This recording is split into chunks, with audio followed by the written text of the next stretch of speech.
Hi, hello everyone. Welcome back to Business and Laundry. I am Bimbo Ogwefi, as you all know. I'm just trying to show you guys a day in my life. I'm driving to work now, and I'll show you the business, the factory where I work. It's just a way of letting you guys know that laundry business is profitable. It's a good venture you can actually, go into. For those of you that are thinking, what can I do this new year? I'm telling you, laundry business, if you do it, you put in your energy, you put your hard work in it, you will not go wrong. Hello, hello, hello. This is the work area. I've resumed work. This is our reception where we attend to customers. This is the main factory. I'm coming into the main factory. The guys have started work. Those are pressers, attending to doing what they do best. And the washers are about to start their washing. This is our dryer. Or those are the dryers, and these are the washing machines. You know, this is our hot room. This is where we improvised for drying clothes in case we don't have enough clothes to put inside our big dryer. So basically what I do, I come in the morning. The rota has been done a day before, so everybody knows what their task or their role for the day is, so they don't have to wait for me to come in before they start working. All right, so what I'm just trying to say or do by showing this is to let you guys know that in as much as you see video out there, these are what actually happens in the line of this business. So it's something that if you're thinking of what to do this year, I will always vouch for laundry business anytime, any day. Not just because it's what I do, but I believe that if you venture into it with hard working and consistency, you will not go wrong. It's a good, profitable business that if you invest in, not just investing by putting money, you invest time. Most times people make a mistake. They think that money is the only thing that matters in business. Yes, don't get me wrong, it's part of it. But when you see someone that wants to start a business and you're asking them, why haven't you started? They say they don't have capital. Capital is not all about money.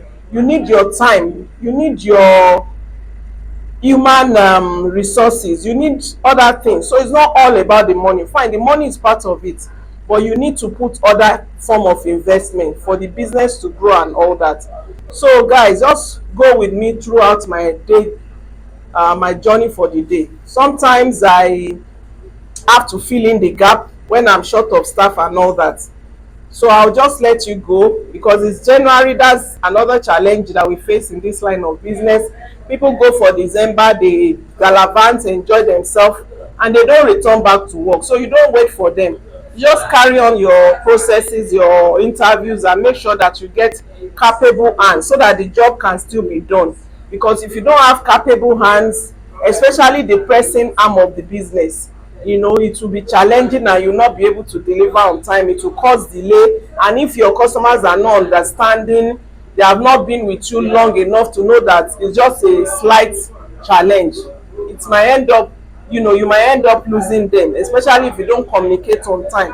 So whenever you're having delay challenges, always learn to communicate with your customers so that they will understand, and also put in your effort to make sure that you still deliver at the right time.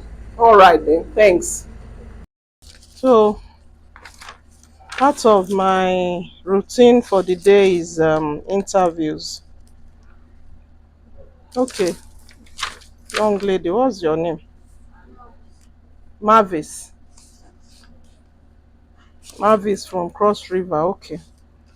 So can you tell me about yourself? Hmm?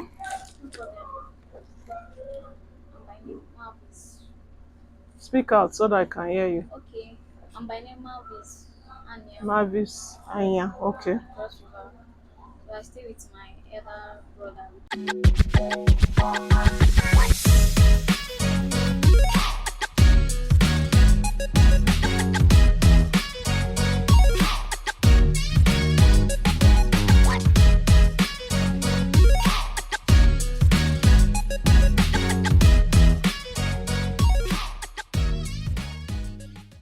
So let me give you a scenario. A customer comes in shouting, screaming at the top of voice because apparently he has called a day before. In fact, not calling a day before, he insisted I wanted his clothes a day before.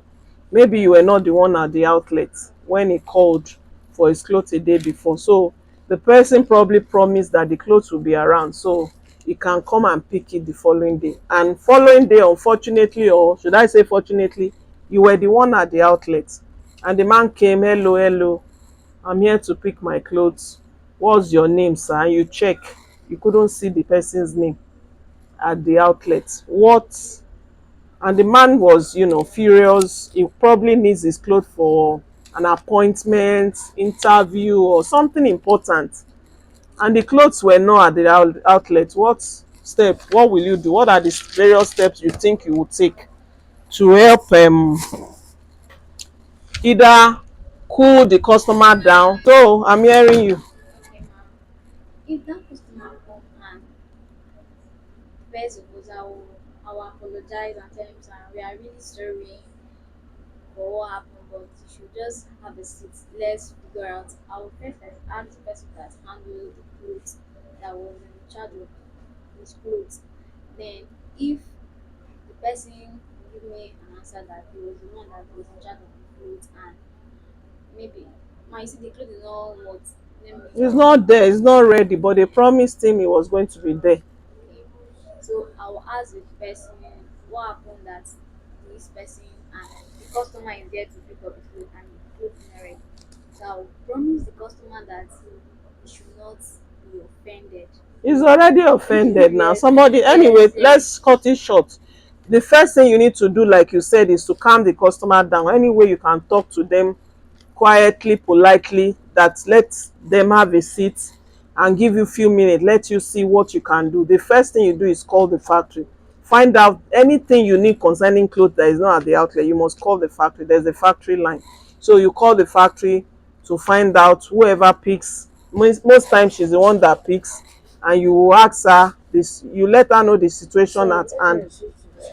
You let her know the situation at hand, and immediately, if it's something that they can bring, because this place is not far to their place, so it's something they can quickly bring, send down, leave it, she's the one that dropped it there. If it's something that they can quickly say, okay, don't worry, we're bringing it now, they'll rush down, bring it to, and you can tell the customer that they are on their way coming. So because people have different temperaments and they can react differently, but the ability to be able to calm them down is part of the customer service, because you will encounter and meet with different set of people or kind of people. Daily activities is also to check clothes that are going out, to ensure that these items are, they are complete, and they are, in good condition before we send it out, so that we don't send unclean and not neatly pressed item to the owners. So that is part of what I do to complete my day. So this item I'm trying to have a look at now has one jeans, one native which is up and down, five t-shirts which is 1, 2, 3, 4, and five.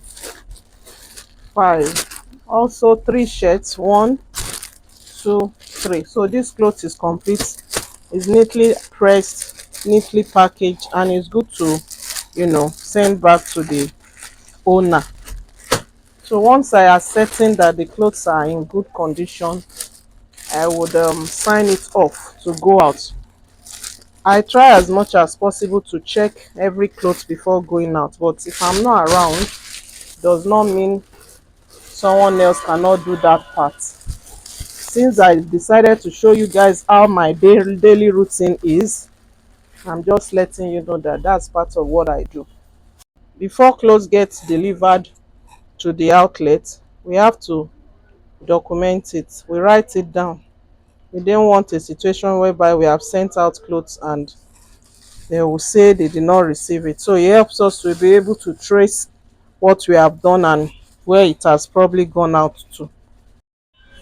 So guys, work is done for the day. Off I go. I'm going home. Hope you enjoyed a day with Bimbo Ogbuefi. All right then. See you in another video. Bye for now.